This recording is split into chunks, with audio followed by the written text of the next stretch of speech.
Welcome back to my channel. तर आज मी तुमच्यासोबत शेअर करणार आहे कार्डबोर्डचं मी क्लॉथ ऑर्गनायझर बनवलं आहे.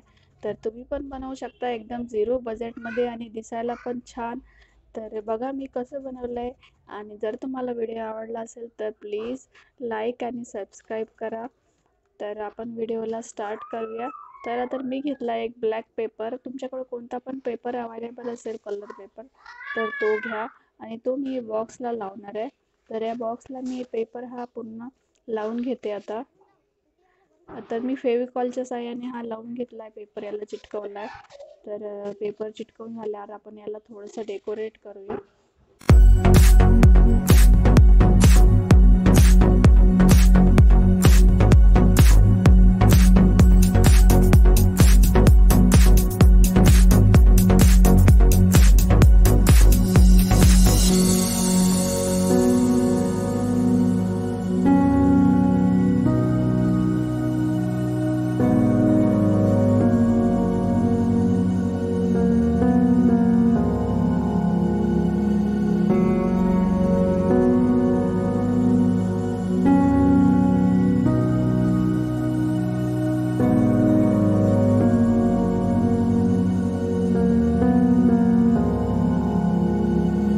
तर आता माझ्याकडे थोडेसे स्टिकर होते.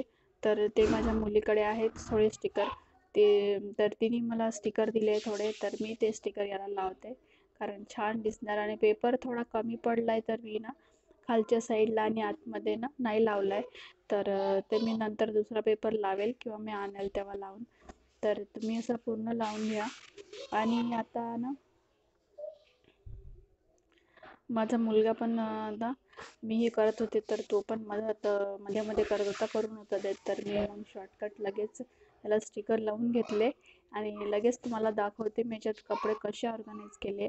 तर मी माझ्या मुलाचे कपडे याच्यात ठेवले. तर बघा तुम्ही ते किती छान दिसतंय आणि ऑर्गनाईज पण दिसतं आणि घर दिसायला पण छान दिसतं आणि कपड्याचा पसारा पण नाही होत. आणि तुम्ही असा रियूज पण करू शकता कार्डबोर्ड बॉक्सचा. तुम्हाला बाहेरून ऑर्गनायझर आणायची काहीच गरज नाही आहे. तर हे रेंटल अपार्टमेंट आहे. मी आता भाड्यानं राहते त्याच्यामुळे ना सामान जास्त घेतल्यामुळे ना इथे तिथे न्यायला खूप भारी पडतं आणि सामान पण खूप जास्त जमा होऊन जातं. त्याच्यामुळे मी असं काहीतरी DIY करत राहते, म्हणजे रियूज करते. तर कार्डबोर्ड पण यूज होतं आणि आपल्याला सोपं पडतं. आणि जर तुम्हाला हा व्हिडिओ आवडला असेल तर एक लाईक करा आणि जे नवीन व्ह्यूअर्स असतील त्यांनी माझ्या चॅनलला प्लीज सबस्क्राईब करा. DIY व्हिडिओ घेऊन येणार. तर भेटू आपण नेक्स्ट व्हिडिओमध्ये. तर बाय बाय.